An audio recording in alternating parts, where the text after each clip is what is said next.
Ek groet julle vriende. Kom ons luister na Filippense 3 vers 1 tot hoofstuk 4 vers 1.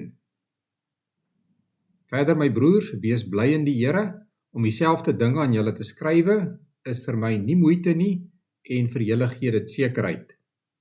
Pas op vir daardie dwaalleraars, pas op vir daardie mense wat kwaad stig, pas op vir daardie betekenislose besnydenis. Ons het die ware besnydenis, ons wat God deur sy Gees dien, ons wat ons op Christus Jesus beroem en nie op uiterlike dinge vertrou nie. Tog sou ek ook op uiterlike dinge kon vertrou. As iemand meen dat hy op uiterlike dinge kan vertrou, ek nog meer. Ek is op die 8ste dag besny, van geboorte 'n Israeliet, uit die stam Benjamin, 'n egte Hebreër, in wetsopvatting was ek 'n Fariseër, in my ywer 'n vervolger van die kerk, in onderhouding van die wet van Moses om vryspraak te kry, onberispelik. Maar wat eers vir my 'n bate was, beskou ek nou as waardeloos ter wille van Christus. Ja, nog meer, ek beskou alles as waardeloos, want om Christus Jesus my Here te ken, oortref alles in waarde. Ter wille van hom het ek alles prysgegee en beskou ek dit as verwerplik, sodat ek Christus as die enigste bate kan verkry en een met hom kan wees. Vrygespreek, nie omdat ek die wet onderhou nie, maar omdat ek in Christus glo. Dit is die vryspraak wat God gee, omdat 'n mens in hom glo. Al wat ek wens is om Christus te ken, die krag van sy opstanding te ondervind en deel te hê aan sy lyding deur aan hom gelyk te word in sy dood, in die verwagting dat ek self deel sal hê aan die opstanding uit die dood. Ek sê nie dat ek dit alles al het of die doel al bereik het nie, maar ek span my in om dit alles myne te maak, omdat Christus Jesus my reeds syne gemaak het. Broers, ek verbeel my nie dat ek dit alles al het nie, maar een ding doen ek maak my los van wat agter is en strek my uit na wat voor is. Ek span my in om by die wenstreep te kom, sodat ek die hemelse prys kan behaal waartoe God my geroep het in Christus Jesus. Ons almal wat geestelik volwasse is, moet hierdie gesindheid hê. En as julle in enige opsig anders daaroor dink, God sal ook hierin aan julle die regte insig gee.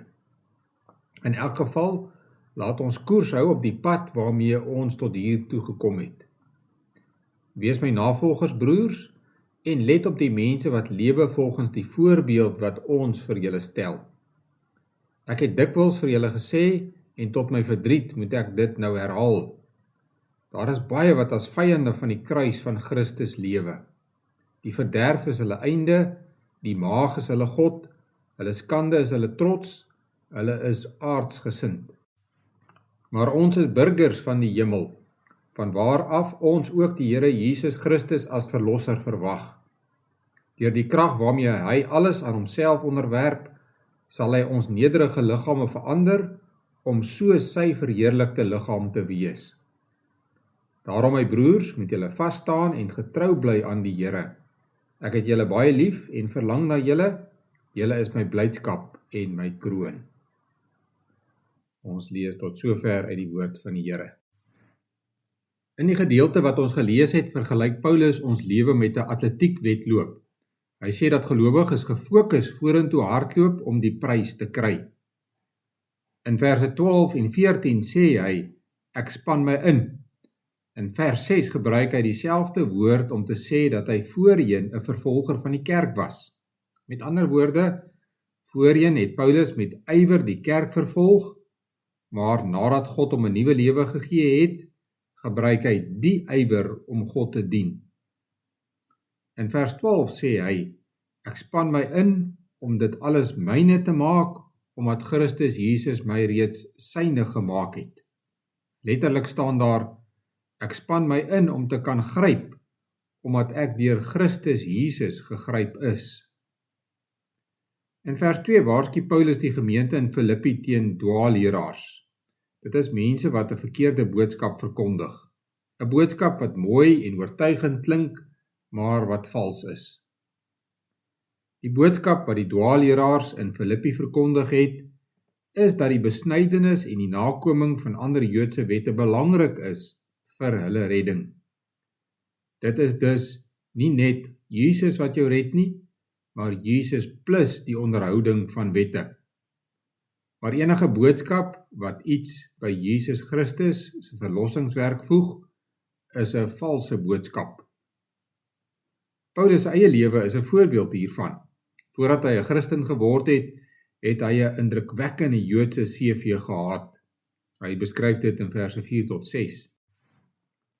Na sy bekering het Paulus besef dat al hierdie dinge niks beteken nie. Jy kan nie God daarmee beïndruk of tevrede stel nie. Met ander woorde, jy kan nie met wetsonderhouding gered word nie. Jy moet redding ontvang. Daarom sê Paulus in verse 7 en 8, maar wat eers vir my 'n bate was, beskou ek nou as waardeloos ter wille van Christus. Want om Christus Jesus, my Here, te ken, oortref alles in waarde. Paulus het besef dat Jesus vir hom die lewe geleef het wat hy moes leef en die dood gesterf het wat hy moes sterf. Deur Jesus alleen is hy regverdig voor God. Daarom sê hy dat Jesus die enigste bate is wat 'n gelowige nodig het. In vers 9 praat hy oor die eenheid van gelowiges met Jesus Christus. Deur geloof is gelowiges een met Christus. Deur geloof is ons een met hom in sy sterwe en sy opstanding. Ons ou sondige natuur het saam met hom gesterwe en ons het as nuwe mense opgestaan uit 'n geestelike dood. Deur ons eenheid met Jesus Christus het God ons dus 'n nuwe lewe gegee wat nou reeds begin. En met Jesus se wederkoms sal ons die volmaaktheid van daardie nuwe lewe kry en met 'n nuwe liggaam opstaan uit die dood. En nou is die vraag, hoe word ons deur die geloof een met Jesus Christus? Die antwoord is wanneer God ons syne maak. Dit is wat vers 12 sê. Ek span my in om Christus Jesus myne te maak, omdat hy my reeds syne gemaak het. Christus gryp my, nie omdat ek hom gegryp het nie. Hy gryp my eerste en daarom gryp ek hom. Dit beteken dat jy nie jouself 'n Christen kan maak nie. En dis goeie nuus, dis baie goeie nuus. Want ons is nie in staat om God te soek en hom te vind nie. As ons na God soek, beteken dit dat hy ons reeds syne gemaak het. En nou die Heilige Gees in ons werk om hom te soek. Mense word op verskillende maniere gelowiges. Vir sommige is dit 'n skielike verandering, ander word groot in 'n Christelike huis. Maar wat almal in gemeen het, is dat God hulle eerste gegryp het. Elke gelowige word op 'n stadium in sy lewe bewus van hierdie wonderlike waarheid. Jy kyk terug en sê, ek sou nooit 'n Christen geword het as dit nie vir God se genade was wat vir my geloof gegee het nie. Wanneer Jesus ons syne gemaak het, leef ons vir hom. Dit is 'n opdrag, maar daardeur kry ons ook die sekerheid dat ons aan hom behoort. Om 'n Christen te wees is nie passief nie. Jy sit nie agteroor en maak jou oë toe, sodat alles met jou gebeur nie. Nee, jy gryp. Omdat Christus jou gegryp het, gryp jy. Omdat hy jou syne gemaak het, maak jy alles joune. Dit beteken om met geloof en gehoorsaamheid vorentoe te leef. Deur ons eenheid met Jesus Christus, het ons saam met hom uit die dood opgestaan, om as nuwe mense te leef. As 'n nuwe mens het ons een begeerte, en dit is om te doen wat vers 10 sê. Al wat ek wens, is om Christus te ken, die krag van sy opstanding te ondervind, en deel te hê aan sy lyding, deur aan hom gelyk te word in sy dood. In verse 13 en 14 lees ons die beeld van 'n atletiekwedloop. Om jou lewenswedloop te hardloop, moet jy 2 dinge doen. In die eerste plek moet jy anders dink. Jy moet aanhou hardloop, selfs wanneer jy moeg word. Ons moet onsself daaraan herinner dat Christus ons reeds syne gemaak het en dat hy vir ons oorgenoeg krag gee om verder te hardloop. Ook wanneer jy struikel of val, moet jy opstaan en aanhou. want net soos 'n atleet wil gelowiges die wedloop klaar maak wat God ons gee om te hardloop. Ons kan dit regkry om anders te dink, deur die Bybel te lees, eredienste by te woon en Bybelstudie te doen. Dit is hoe die Heilige Gees ons leer om anders te dink oor ons lewenswedloop. Tweedens moet ons gefokus en vorentoe leef. In vers 13 sê Paulus, maar een ding doen ek maak my los van wat agter is en ek strek my uit na wat voor is. Om gefokus vorentoe te leef, moet gelowiges hulle self losmaak van die verlede.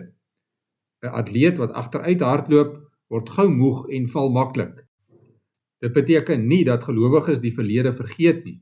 Ons leer uit die verlede, maar ons leef nie in die verlede nie. Soos 'n goeie atleet strek ons geloofsspiere vorentoe en span ons in om by die wenstreep uit te kom.